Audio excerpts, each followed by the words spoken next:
Siku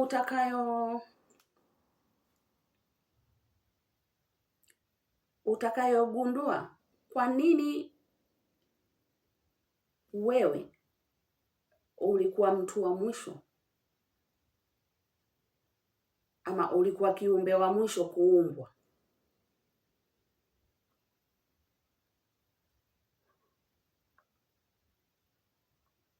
utajiongezea thamani wewe mwenyewe.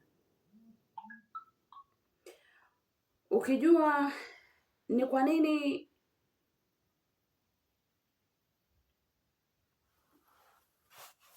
jua, mwezi, nyota, mimea, nyangumi, samaki, maji, sijui nini, vyote viumbwe kabla yako,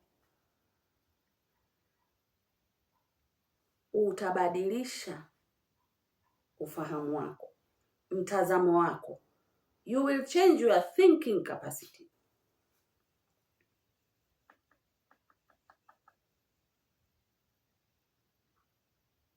Siku utakayogundua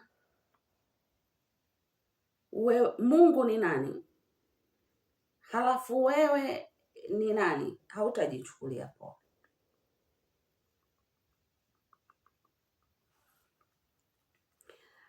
Kwa nini mwanadamu alikuwa kiumbe wa mwisho?